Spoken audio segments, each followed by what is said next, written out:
ఏ cancer అయినా ముందుగా గుర్తిస్తే చికిత్స తీసుకుని ప్రాణాపాయం నుంచి తప్పించుకోవచ్చు. క్యాన్సర్ అంటే మన శరీరంలో వచ్చే అసాధారణమైన కణాల పెరుగుదల. క్యాన్సర్లలో ముఖ్యంగా కార్సినోమా, లుకీమియా, సార్కోమా, లింఫోమా అనే రకాలు ఉన్నాయి. 10 లక్షల మందిలో 35 మందికి బ్లడ్ క్యాన్సర్ వచ్చే అవకాశం ఉంటుంది. రక్త క్యాన్సర్లు ఉన్న వారికి ఆకలి కాదు, ఇప్పుడు అలసటగా నీరసంగా ఉంటారు. తరచూ జ్వరం వస్తుంది, ఏదో ఒక ఇన్ఫెక్షన్ బారిన పడుతూ ఉంటారు. చిన్న గాయమైనా అందులోంచి ఎక్కువగా రక్తం వస్తూ ఉంటుంది. రాత్రి సమయంలో ఎక్కువగా చెమట పడుతుంది. బరువు కూడా తగ్గిపోతూ ఉంటారు. ముక్కు, చిగుళ్ళ ద్వారా రక్తం వస్తూ ఉంటుంది. పీరియడ్ ఫ్లో కూడా అధికంగా ఉంటుంది. స్మోకింగ్ అలవాటు ఉన్న వాళ్ళకి బ్లడ్ క్యాన్సర్ వస్తుంది. కెమికల్ కంపెనీలో పనిచేసే వారికి కూడా తొందరగా బ్లడ్ క్యాన్సర్ వస్తుంది.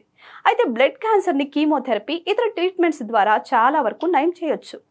కీమోథెరపీ వీలు కాకపోతే స్టెమ్ సెల్ ట్రాన్స్ప్లాంట్ చేస్తే ఫలితం ఉంటుందని నిపుణులు చెప్తున్నారు. అంతేకాకుండా కూల్ డ్రింక్స్, మిఠాయిలు ఎక్కువగా తీసుకోకూడదు.